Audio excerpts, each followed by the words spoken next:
تو یہ مجھے دیکھتا ہے بھائی ہم لوگ کافروں سے بدتر ہیں. میں نے کہا مطلب ان کا یہ ہے کہ ہو سکتا ہے ایمان پہ موت واقع نہ ہو, اور اس کی ایمان پہ تو فیوچر کے جس کو اصطلاح میں کہتے ہیں کہ ما یعولو الیہ کے اعتبار سے, یہ تو گاڑا لفظ ہو جائے گا, یعنی ہو سکتا ہے مستقبل میں معال کے اعتبار سے, معال کے یعنی فیوچر کے اعتبار سے ہو سکتا ہے وہ ہم سے اچھا, تو یہ مطلب ہے اس کا. میں نے کہا اچھا چلو ٹھیک.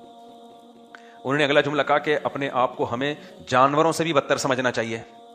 اب یہ مجھے دیکھ رہا ہے ہم لوگ جانوروں سے بدتر ہیں. میں نے کہا بھائی اگر اللہ نہ کرے بد اعمالی پر موت ہو گئی, کفر پہ موت ہو گئی, تو ہم تو جانوروں سے بدتر ہی ہیں. اولئک کالانعام بل هم اضل.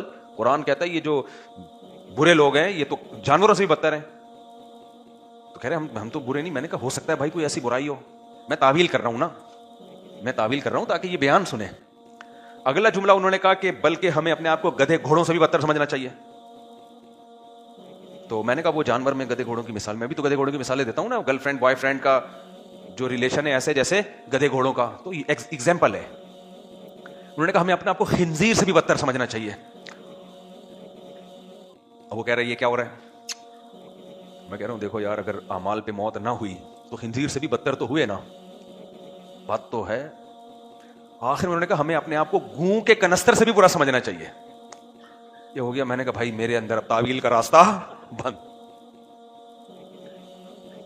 وہ کہہ رہے ہیں کیوں, ہم انسان ہیں یار, وہ گوں ہیں. میں نے کہا یہ زیادہ ہو گئی ہے. اب یہ میرے سے, ہم ٹرکی کے میوزیم میں تھے ہم لوگ, میرے ساتھ ایک میرے دوست تھے, 2017-18 کی بات ہوگی ہے. ترکی کے میوزیم میں ہمیں چیزیں وزٹ کروائی جا رہی تھیں. یہ پتہ نہیں فلاں علیہ السلام کا, حضرت فلاں پیغمبر کا, یہ فلاں ہے حضرت علی کا, یہ کرتا ہے, یہ حضرت سیدہ فاطمہ کا جبہ ہے. ہم نے یار پتہ نہیں ہے بھی کہ نہیں ہے, لیکن ہم نے کہا چلو یہ کہہ رہے تو ہوگا. وہ ہمیں وزٹ کرانا نا, یہ فلاں ہے, یہ حضرت حسین کیا پتہ نہیں کیا ہے تلوار ہے. ایک جگہ ہم گئے, ایک لاٹھی لٹکی بھی تھی. ہم نے کہا یہ کیا ہے. اب تک ہم تعویل کر رہے ہیں یار ہو سکتا ہے, ہو سکتا ہے. اس نے کہا یہ حضرت موسیٰ علیہ السلام کی لاٹھی ہے. میں نے تو اس سے کہا, میں نے کہا یہ زیادہ ہو گئی ہے.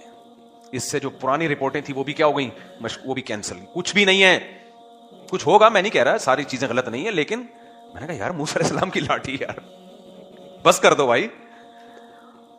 تو پھر لطیفہ یاد آتا ہے مجھے, وہ ایک آدمی کہنے لگا کہ دو پھینکو بیٹھے ہوئے تھے نا, ایک نے کہا ہمارے دادا کا اتنا بڑا استبل تھا, اس میں گھوڑا اگر 500 سال بھی دوڑتا نا وہ استبل ختم نہیں ہوتا. اس نے کہا ابے یہ کچھ بھی نہیں ہے, میرے دادا کے پاس اتنی بڑی لاٹھی تھی, یہیں سے بیٹھ کے چاند سورج کی سیٹنگ کرتے رہتے تھے بیٹھ کے نا لاٹھی سے. یہ والا ستارہ ادھر لے جاؤ, یہ والا ستارہ ادھر لے جاؤ. سامنے والے بولا بھائی اتنی بڑی لاٹھی تیرے دادا رکھتے کہاں تھے. جھوٹ بول رہا ہے, کہہ رہے تیرے دادا کے استبل میں رکھتے تھے. وہ کہاں رکھتے تھے, تیرے دادا کے استبل میں. یہ جو بتا, اچھا یہ منہ مبارک کے نام پہ اتنا جھوٹ بولا جاتا ہے. ہر سال کہیں نہ کہیں ربیع الاول میں منہ مبارک کی زیارت ہو رہی ہے. خدا کے بندو, جیسے نبی کی پر جھوٹی بات منسوب کرنے کے بارے میں نبی نے فرمایا من کذب علی متعمدا فلیتبوأ مقعدہ من النار, جو مجھ پہ جھوٹ باندھے وہ اپنا ٹھکانہ جہنم میں بنا لے. تو ایسے ہی نبی کی طرف کسی جھوٹی چیز کی نسبت کرنے والا بھی اپنا ٹھکانہ جہنم میں بنا لے. یہ منہ مبارک پاکستان میں کس کے پاس کہاں سے آ گیا بھائی؟ تیرے پاس دبئی میں زیارت ہو رہی ہے, ہر چھٹے آدمی کے پاس منہ مبارک کے نام پہ لوگوں کو بیوقوف بنا رہا ہوتا ہے وہ. تو یہ ایسا نہیں ہے, کوئی بھی ایسا کہے نا منہ مبارک ہے, نہیں بھائی کوئی سند نہیں ہے ہمارے پاس اس کی کہ یہ نبی صلی اللہ علیہ وسلم کا کہ بال مبارک ہیں. جھوٹی خبریں ہیں اس بارے میں. تو میں کیا بات کر رہا تھا, پھر دائیں میں نکل گیا. ہاں تو وقار الگ, وہ جو تواضع میں نا ہم گوں کے کنستر سے بھی. اب مسئلہ یہ ہے کہ مجھے بھی اب ہنسی آنے لگی کہ یار یہ زیادہ ہو گئی. اب میں نے کہا یار اتنی پروقار محفل ہے اور مجھے ہنسی آئے گی اور پھر لوگ بولیں گے مفتی طارق مسعود صاحب ہو کے ہنس رہے ہیں بیان میں. میں نے بڑی مشکل سے ضبط کیا. تو خیر جب میں باہر نکلا تو پھر میں کھلکھلا کے ہنسا ہوں. میں نے کہا یار یہ تواضع کی سپرلیٹو ڈگری ہوگی. گوں کا کنستر بھی, میں نے کہا یار زیادہ ہو گئی ہے بھائی. تو تواضع الگ, تواضع کس کی کیفیت کا نام ہے؟ دل کی کیفیت کا نام ہے.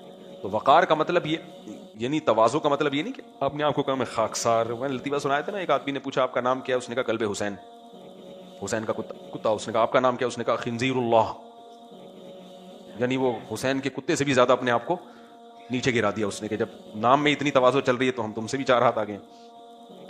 تو تکبر بری چیز ہے, لیکن وقار کیا ہے؟ اچھی چیز. وقار کا مطلب آپ کے کپڑے استری ہوئے ہوئے ہوں.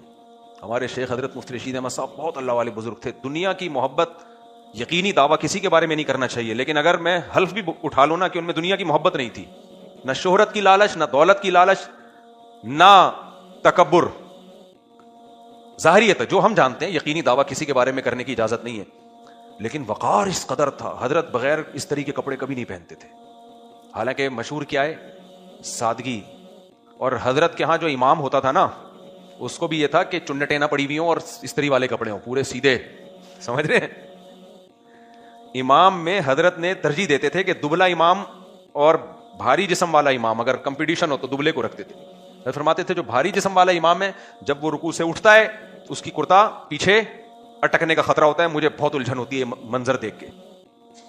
یہاں بھی نہیں اٹکنے دیتے تھے, کمر میں. تو بالکل حضرت کا یہ تھا کہ صفائی ستھرائی, اور کپڑے کیسے ہوں, سیدھے ہوں. وائٹ کپڑے پہنتے تھے اور کوئی کلر نہیں پہنتے تھے. نفاست تھی, یہ وقار تھا. پہن سکتے ہیں کوئی بھی کلر کے کپڑے پہن سکتے ہیں, ان کا یہ تھا وائٹ کپڑے. بعض ہم نے لوگوں میں کلچر دیکھا ہے کندھے پہ رومال رکھتے ہیں, پھر وہ رومال منہ میں ڈال کے جا رہے ہوتے ہیں. حضرت نے کسی مولانا کو دیکھ لیا کہ کندھے پہ رومال, اور وہ رومال جو ہے نا منہ میں رکھ کے کہیں باہر سفر. حضرت نے غصہ کیا, یہ کیا منہ میں اب رومال منہ میں رکھا ہوا ہے آپ نے؟ اول تو رومال کندھے پہ ڈالا کیوں ہے, ضرورت کیا ہے اس کی؟ لیکن چلو بعض لوگوں کا کلچر ہوتا ہے, وہ کندھے پہ رومال رکھتے ہیں, ان کا کلچر ہے. تو تبھی دیکھو دین جو ہے نا, دین یہ صرف کتابوں سے نہیں آتا. دین کو سمجھنے کے لیے اہل اللہ کی صحبت بہت ضروری ہے. صرف کتابی دین ہوگا نا تو تواضع پہ جب کوئی رسالہ پڑھے گا تو خاکسار بن جائے گا. صحیح ہے نا, کیا بن جائے گا؟ خاکسار. اور وہی گھوں کا کنستر, اور میں گھٹیا انسان, میں بہت ذلیل, میں یہ میں فلانا, اور عجیب سا بن جائے گا وہ. اور جب وہ بیان سنے گا تکبر کے خلاف, یا تکبر کے خلاف کتابیں پڑھے گا, تو وقار بھی جائے گا اس سے. وہ فرق نہیں کر پائے گا کہ باوقار شخص اور متکبر شخص میں فرق ہوتا ہے. سادگی پہ جب بیان سنے گا تو ناڑا لٹک رہا ہوگا اس کا, اس کو سمجھے گا حضرت جی کیا ہیں, سادہ ہیں, کیونکہ ناڑا ان کا ہر وقت, میرا تو نہیں لٹک رہا بھائی کہیں. تو بعض لوگ ہوتے ہیں ناڑے لٹک رہے ہوتے ہیں کہیں اول جلول سے, عجیب, ایک پائنچا گھٹنے تک, دوسرا پائنچا نیچے تک. حضرت جی کیا ہیں جی سادہ بہت ہے. ابھی سادہ نہیں ہے حضرت, وہ ایٹیٹیوڈ نہیں ہے. سمجھ رہے ہیں؟ حضرت کو تھوڑا سا سیٹنگ پہ لانے کی ضرورت ہے. پھر یہ جو ہر چیز میں اول جلول ہی ہوں گے, پھر یہ ہر چیز میں اول جلول ہوں گے. یہ جو ناڑا لٹک رہا ہوتا ہے نا, اس پہ ایک لطیفہ ہے, کبھی اکیلے میں آؤ گے تو سناؤں گا, پبلک میں سنانے کا نہیں ہے. کچھ لطیفے ہم نے سنبھال کے رکھے ہوئے ہوتے ہیں, وہ کاپی رائٹ ہے, وہ خاص لوگوں کو پارسل کرتا ہوں, ہر ایک کو سناتا, جس کا ظرف چھوٹا ہے اس کو تو سناتا بھی نہیں. وہ لطیفے جو بہت بڑے اعلیٰ ظرف کے لوگ ہوتے ہیں ان کے لیے میں نے وہ لطیفے رکھے ہوئے ہوتے ہیں, وہ صرف انہی کو کاپی رائٹ ہے. میں سوچ رہا ہوں پیسے لے کے سنایا کروں, میں اتنے قیمتی لطیفے ایسے ہی ضائع نہ کروں میں. خیر, تو وقار ایک الگ چیز ہے اور تکبر بالکل الگ چیز ہے. وقار شریعت میں مطلوب ہے, تکبر انتہائی بری چیز ہے. تکبر نام ہے دل کی کیفیت کا. تو ہم تکبر بطر الحق, حق کا انکار. کوئی غریب آیا آپ کے پاس, چونکہ وہ چھوٹا ہے, وہ اپنا حق مانگ رہا ہے, ادھر دھونس جما رہے ہو آپ. اکثر تکبر کا اندازہ ہو جائے گا میاں بیوی کے جھگڑوں میں. بیوی کا خاندان غریب ہے, اپنے حق کے لیے لڑ نہیں سکتی, تو کیسے دبائے گا میاں اس کو, اس کے حقوق نہیں دے گا, بات بات پہ مارے گا, ڈانٹے گا, گالیاں دے گا. کیوں؟ اس کے حقوق کے لیے لڑنے والا کوئی بھی نہیں ہے. یہ کیا ہے؟ کبر. آپ اپنی اوقات بھول رہے ہو. میں اس کی ایک مثال دیتا ہوں. نبی صلی اللہ علیہ وسلم نے, ابو مسعود انصاری تھے یا عبداللہ بن مسعود, غالباً عبداللہ بن مسعود تھے, ان کو دیکھا کہ اپنے غلام کو مار رہے ہیں. اب غلام کمزور ہوتا ہے, وہ تو ہاتھ بھی نہیں اٹھا سکتا, کوئی اس کا ساتھ بھی نہیں دے گا. اس کی دھنائی لگائی انہوں نے. نبی صلی اللہ علیہ وسلم نے دیکھ لیا, آپ نے فرمایا اللہ اقدر علیک منک علیہ. اے ابن مسعود, تم جو اس غلام کو مار رہے ہو نا, تو جتنی تمہیں اس کے اوپر قدرت ہے سزا دینے کی, اللہ کو تم پہ اس سے بھی زیادہ قدرت ہے تمہیں سزا دینے کی. عبداللہ بن مسعود ایک دم خوفزدہ ہو گئے اور فوراً کہا ہوا عتق لوجہ اللہ, یا رسول اللہ, یہ اللہ کے لیے آزاد. غلام آزاد کرنے کا مطلب پتہ ہے کیا ہے؟ اس زمانے میں کسی کے پاس 0 میٹر لینڈ کروزر ہو کروڑوں روپے کی, اور وہ اٹھا کے کسی کو گفٹ کر دے, یہ مطلب ہوتا تھا غلام آزاد کرنے کا. غلام سے زیادہ قیمتی چیز اس زمانے میں کوئی بھی نہیں تھی, کیونکہ انسان ہے جو آپ کو اس پر ملکیت ہے, 100% آپ کے کنٹرول میں ہے. غلام جو کمائے گا وہ مولا کا ہوگا. سمجھ رہے؟ غلام کا جو تصور ہے نا, جو کچھ کمائے گا تو وہ مالک اس کا کون ہے؟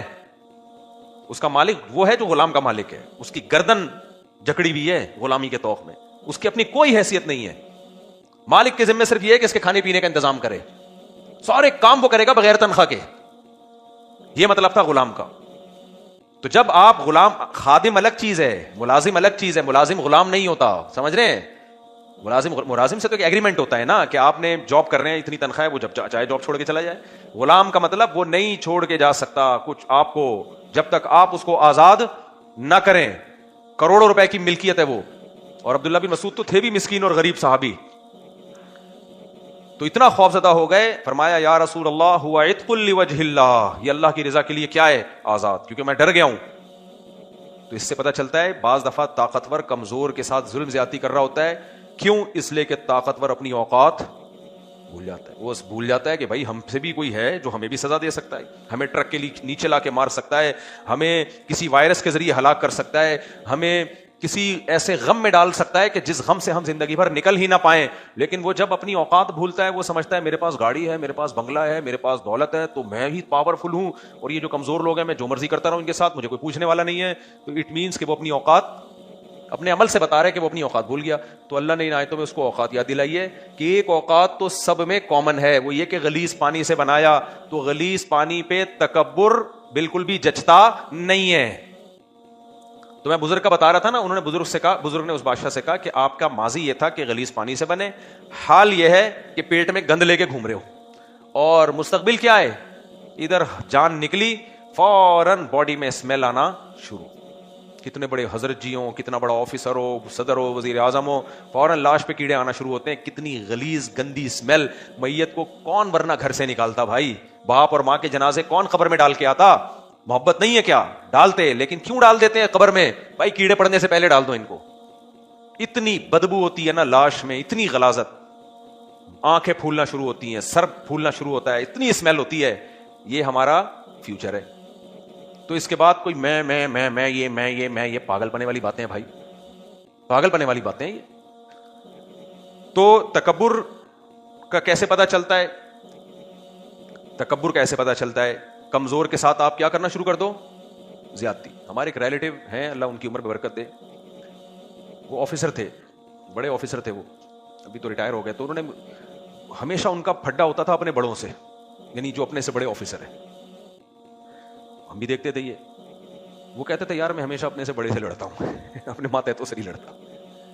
ایک تو بڑا وہ ہوتا ہے جو آپ کا امیر ہے, اس کی تو شریعت نے حکم دیا ہے رسپیکٹ کی جائے, اس سے پھڈا نہ کیا جائے. جو بھی کمپنی میں آپ کا باس ہے بلا وجہ نہ لڑیں اس سے. فوج میں کوئی کسی کا آفیسر ہے یا پولیس میں, وہ تو رسپیکٹ دینے کا شریعت میں حکم ہے, آپ اس کو عزت دیں. ایک بڑے کا مطلب یہ ہوتا ہے کہ کوئی ظلم کر رہا ہے, زیادتی کر رہا ہے, اور آپ اس کا ہاتھ نہیں روک رہے, لیکن وہی کام جب کوئی چھوٹا کرتا ہے تو رکھ کے 6 چماٹ لگا دیتے ہو آپ, حالانکہ وہ چھوٹا آپ کے مکمل کنٹرول میں ہے. اس کو آپ دوسرے طریقے سے بھی سمجھا سکتے ہو. کہتے ہیں نا مرغی کو توپ سے اڑانا, سنا ہوگا نا آپ نے. وہ چھوٹا ہے, آپ اس کو آرام سے سمجھا دو گے, وہ آپ کے کنٹرول میں ہے, آپ اس کو تھوڑی سی پنشمنٹ سے بھی بات حل. لیکن اس پر تو ایسا غصہ. یہ مقولہ بھی آپ نے سنا ہوگا کہ یہ آدمی گھر میں شیر ہے اور گھر کے باہر بلی ہے. کیوں؟ گھر میں بیوی بچوں پہ اتنا روب جماتا ہے ہر وقت. بیوی بچے ڈرتے ہیں جیسے گھر میں جب یہ آیا تو کوئی چنگیز خان نے بغداد پہ دوبارہ سے حملہ کر دیا ہے. یہ حالت ہوتی ہے گھر. باہر کیا ہوں گے؟ بھیگی بلی. یہ وہ لوگ ہیں جن کو اپنے سے طاقتور پہ کبھی غصہ ہی نہیں آتا. ہمیشہ غصہ کس پہ آتا ہے؟ اپنے سے کمزور پہ. یہ ایک واضح علامت ہے کہ اس میں کیا ہے؟ تکبر. یہ واضح علامت ہے. علامتوں سے پتا چلتا ہے نا بھائی. ڈاکٹر لوگ کہتے ہیں, ڈاکٹروں کے بھی there are 2 types of doctors. کچھ ڈاکٹر ہوتے ہیں رپورٹیں دیکھ دیکھ کے آپ کو یہ ہے, آپ کو یہ ہے, آپ کو یہ ہے, آپ کو یہ ہے. میں تو بہت طرح کے لوگوں سے واسطہ پڑتا ہے نا, ڈاکٹر کو بھی میں سمجھ گیا ہوں. کچھ ڈاکٹر ہوتے ہیں بولتے ہیں بھائی رپورٹوں کو رکھ سائڈ پہ, تو بتا ہو کیا رہا ہے تجھے. مثال کے طور پر کچھ ڈاکٹر ایسے ہیں, آپ کا کولیسٹرول LDL آیا 200 یا 160 یا 170 یا 200 آ گیا وغیرہ وغیرہ, وہ ایک دم رپورٹ پڑھ کے 3 فٹ اچھلے گا, وہ دھڑام سے اوپر جا کے دھڑام سے نیچے آئے گا, اتنا زیادہ کولیسٹرول, ایسے بس گئے. وہ کس کو دیکھ رہا ہے؟ رپورٹ بتا رہی ہے کہ آپ کا کولیسٹرول کیا ہے, بہت زیادہ. ایک ڈاکٹر یہ ہے کہ بھائی ہے زیادہ تو آپ بیمار ہیں.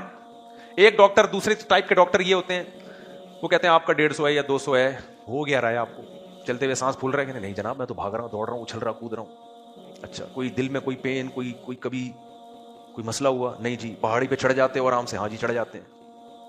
دوڑتے ہو کچھ پین تو نہیں ہوتا؟ نہیں ہوتا. اور وغیرہ وغیرہ. یعنی جتنی علامتیں تھی, بلڈ پریشر تو نہیں ہے جی, نارمل ہے, کب سے نارمل ہے, کئی سالوں سے نارمل ہے, اب بھی نارمل ہے, سب چیزیں فٹ فاٹ ہیں. بولتے ہیں یہ رپورٹوں سے, یہ ڈاکٹروں کی رائے, میں نہیں کہہ رہا ان میں صحیح رائے کون سی ہے, غلط رائے کون سی ہے, یہ ڈاکٹروں سے جا کے پوچھنا, ٹھیک ہے نا. تو وہ کہتے ہیں کہ یہ ہونے دو, اس کی ٹینشن بولو مت لو.